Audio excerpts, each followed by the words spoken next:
Highest AUM वाले small cap funds ने कैसा परफॉर्म किया है? Small cap funds mutual fund industry के सबसे पॉपुलर और वाइडली ट्रैक्ड कैटेगरीज में से एक है, क्योंकि ये हाई ग्रोथ कंपनीज में इन्वेस्ट करते हैं जिनका फाइनेंशियल बेस अभी छोटा होता है। सही इकोनॉमिक कंडीशंस में ऐसी कंपनीज के रेवेन्यूज जल्दी ग्रो कर सकते हैं, और अगर कोई कंपनी स्केल करके मिड कैप या लार्ज कैप बन जाती है तो उसका असर फंड के लॉन्ग टर्म रिटर्न्स पर भी दिख सकता है। ये एक पॉसिबिलिटी है, गारंटी नहीं है, और स्मॉल कैप्स के साथ हायर वॉलेटिलिटी भी जुड़ी होती है। स्मॉल कैप यूनिवर्स काफी बड़ा है, जिससे फंड मैनेजर्स को इस स्पेस में नई अपॉर्चुनिटीज ढूंढने का स्कोप मिलता है। साथ ही स्मॉल कैप स्पेस में कुछ यूनिक इंडस्ट्रीज का एक्सपोजर भी मिलता है, जैसे कि capital markets, telecom equipment and accessories और कंस्ट्रक्शन, जो लार्ज कैप और मिड कैप पोर्टफोलियोज में उतना दिखाई नहीं देते। इस वीडियो में हम देखेंगे कि कैटेगरी के सबसे बड़े एयूएम वाले 5 स्मॉल कैप फंड्स ने परफॉर्मेंस, रिस्क एडजस्टेड मेट्रिक्स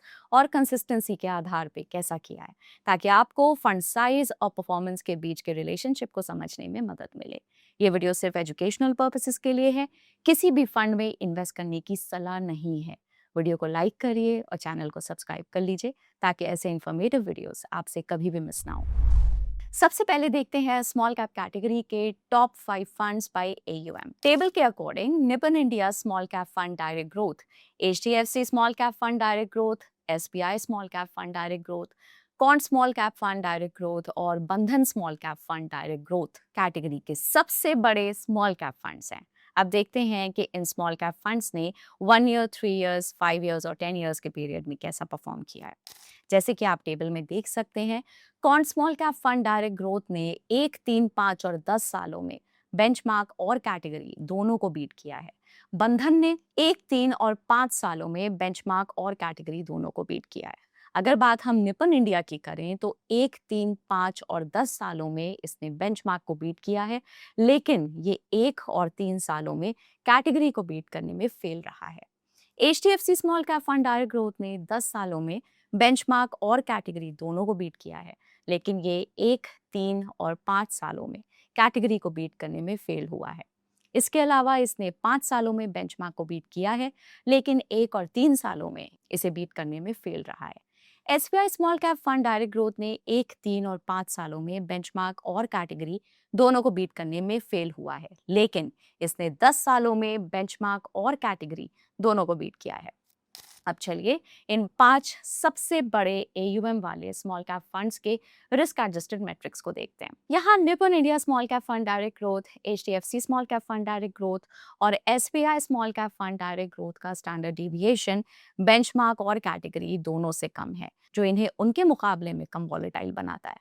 लेकिन Quant small cap fund direct growth और Bandhan small cap fund direct growth का स्टैंडर्ड डिविएशन कैटेगरी से ज्यादा है, जो इन्हें ज्यादा वॉलेटाइल बनाता है। लेकिन इनका स्टैंडर्ड डिविएशन बेंचमार्क से कम है। बीटा मेजर करता है कि किसी म्यूचुअल फंड के रिटर्न्स ओवरऑल मार्केट मूवमेंट्स के प्रति कितने सेंसिटिव हैं। अगर बीटा 1 हो तो फंड जनरली मार्केट के साथ मूव करेगा। अगर बीटा 1 से ज्यादा हो तो फंड मार्केट के कंपैरिजन में ज्यादा वॉलेटाइल माना जाता है, और अगर बीटा 1 से कम हो तो फंड मार्केट के कंपैरिजन में कम वॉलेटाइल होता है। यहाँ सभी 5 सबसे बड़े एयूएम वाले स्मॉल कैप फंड्स का बीटा 1 से कम है, जो इन्हें मार्केट के मुकाबले में कम वॉलेटाइल बनाता है, which is a good thing.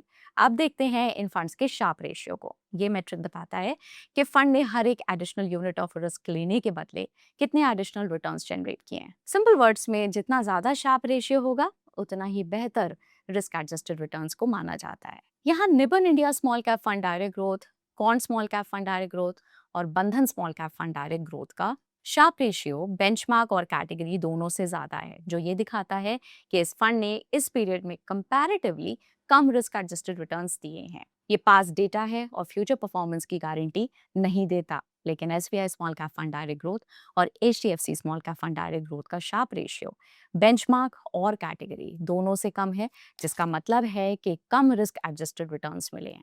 अब बात करते हैं सॉर्टिनो रेशियो की। सॉर्टिनो रेशियो भी रिस्क एडजस्टेड रिटर्न्स को मेजर करता है, लेकिन ये स्पेसिफिकली डाउनवर्ड रिस्क पे फोकस करता है। ये बताता है कि फंड ने नेगेटिव वॉलेटिलिटी या डाउनवर्ड रिस्क लेने के बदले कितना एडिशनल रिटर्न जनरेट किया है। सिंपल वर्ड्स में ये मेट्रिक इवैल्यूएट करता है कि जब रिटर्न्स एक्सपेक्टेड लेवल से नीचे जाते हैं तब फंड उस डाउनसाइड रिस्क को कितनी एफिशिएंटली हैंडल करता है। यहाँ Nippon India, Quant small cap fund, Bandhan small cap fund, इनका सॉर्टिनो रेशियो बेंचमार्क और पेयर्स दोनों से ज्यादा है। इसका मतलब है बेंचमार्क और कैटेगरी के मुकाबले में बेहतर डाउनसाइड प्रोटेक्शन है। लेकिन एसबीआई स्मॉल कैप फंड और एचडीएफसी स्मॉल कैप फंड का सॉर्टिनो रेशियो बेंचमार्क और पेयर्स दोनों से कम है।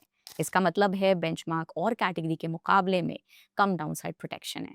अब देखते हैं इन 5 स्मॉल कैप फंड्स के अपसाइड कैप्चर रेशियो को और डाउनसाइड कैप्चर रेशियो को। अपसाइड कैप्चर रेशियो ये बताता है कि जब स्टॉक मार्केट ऊपर जाता है तो फंड ने अपने बेंचमार्क के कंपैरिजन में कितना अच्छा परफॉर्म किया, यानी कि बुल मार्केट में फंड बेंचमार्क के मुकाबले कितनी तेजी से पार्टिसिपेट करता है। और अगर अपसाइड कैप्चर रेशियो 100 से ज्यादा हो तो इक्विटी फंड ने बेंचमार्क से बेहतर परफॉर्म किया।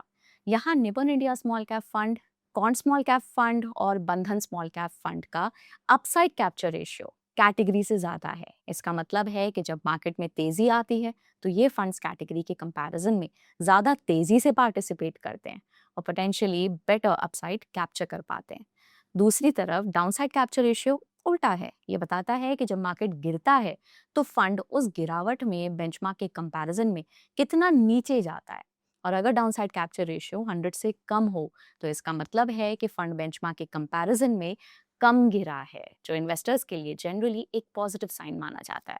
यहाँ 5 में से 4 स्मॉल कैप फंड्स का डाउनसाइड कैप्चर रेशियो कैटेगरी से कम है। इससे पता चलता है कि मार्केट करेक्शंस के दौरान इन फंड्स ने कैटेगरी के कंपैरिजन में relatively better downside protection provide की है। लेकिन Quant small cap fund direct growth का डाउनसाइड कैप्चर रेशियो कैटेगरी से ज्यादा है। अब चलिए इन फंड्स के पोर्टफोलियो टर्नओवर रेशियो और टॉप होल्डिंग्स कॉन्सेंट्रेशन को देखते हैं, जिससे हमें उनके इन्वेस्टमेंट स्टाइल और पोर्टफोलियो मैनेजमेंट अप्रोच के बारे में बेहतर आइडिया मिल सकता है। जैसे कि आप टेबल में देख सकते हैं, HDFC small cap fund, Nippon India small cap fund और बंधन स्मॉल कैप फंड का पोर्टफोलियो टर्नओवर रेशियो कंपैरेटिवली कम है। इसका मतलब ये है कि funds largely buy and hold strategy को फॉलो करते हैं, जहां पोर्टफोलियो में बार बार बड़े चेंजेस नहीं किए जाते। वहीं एसबीआई स्मॉल कैप फंड और कॉन स्मॉल कैप फंड का पोर्टफोलियो टर्नओवर रेशियो ज़्यादा है। इससे पता चलता है कि ये फंड्स अपने पोर्टफोलियो में रिलेटिवली ज़्यादा चर्निंग करते हैं और नई अपॉर्चुनिटीज़ को कैप्चर करने के लिए होल्डिंग्स में फ्रीक्वेंट चेंजेस करते रहते हैं। अब अगर टॉप होल्डिंग्स कॉन्सेंट्रेशन को देखें तो सभी 5 स्मॉल कैप फंड्स की टॉप होल्डिंग्स में कॉन्सेंट्रेशन कंपैरेटिवली कम है, जो एक वेल डाइवर्सिफाइड पोर्टफोलियो को इंडिकेट करता है। तो सबसे बड़े एयूएम वाले स्मॉल कैप फंड्स ने ओवरऑल कैसा परफॉर्म किया है? तो चलिए इन 5 सबसे बड़े एयूएम वाले स्मॉल कैप फंड्स के डिस्क्रीट रिटर्न्स को पिछले 10 सालों में, यानी कि 2016 से 25 में देखते हैं और पता लगाते हैं। तो ये फंड ने पिछले 10 सालों में से 8 सालों में अपनी कैटेगरी और बेंचमार्क को बीट किया है। अब एचडीएफसी ने पिछले 10 सालों में से 6 सालों में अपनी कैटेगरी और बेंचमार्क को बीट किया है। एसबीआई ने पिछले 10 सालों में से 4 सालों में अपनी कैटेगरी और बेंचमार्क को बीट किया है। Quant small cap fund direct growth की बात करें तो इसने पिछले 10 सालों में 7 सालों में अपनी कैटेगरी और बेंचमार्क को बीट किया है। बंधन स्मॉल कैप फंड फरवरी 2020 में लॉन्च हुआ था, इसलिए हम 2021 से 25 तक के डिस्क्रीट रिटर्न्स को कंसिडर करेंगे। इस फंड ने पिछले 5 सालों में से 2 सालों में अपनी कैटेगरी और बेंचमार्क को बीट किया है। इस डेटा के आधार पर ज्यादा एयूएम वाले कुछ स्मॉल कैप फंड्स ने हिस्टोरिकली बेटर डाउनसाइड प्रोटेक्शन दिखाई है, लेकिन ये एक जनरल ऑब्जर्वेशन है और हर फंड अलग हो सकता है। ये सडन रिडेम्पशंस के खिलाफ रेजिलियंस भी ऑफर कर सकते हैं, लेकिन ये अर्ली स्टेज मल्टी बैगर्स को कैप्चर करने में अनेबल हो सकते हैं। कम एयूएम वाले स्मॉल कैप फंड्स के पास theoretically high growth micro caps में एंटर और एग्जिट करने की ज़्यादा फ्लेक्सिबिलिटी हो सकती है, लेकिन मार्केट करेक्शंस के दौरान ये ज़्यादा वल्नरेबल भी हो सकते हैं। याद रहे ये वीडियो सिर्फ एजुकेशनल पर्पसेस के लिए है। इक्विटी फंड्स को इवैल्यूएट करते वक्त रिटर्न्स के साथ साथ रिस्क एडजस्टेड रिटर्न्स जैसे मैट्रिक्स को भी समझना हेल्पफुल हो सकता है। अगर ये वीडियो हेल्पफुल लगी हो तो लाइक करें और शेयर करें और हमारे चैनल को सब्सक्राइब कर लें। मिलते हैं आपसे अगले वीडियो में। Until then, bye bye, happy investing.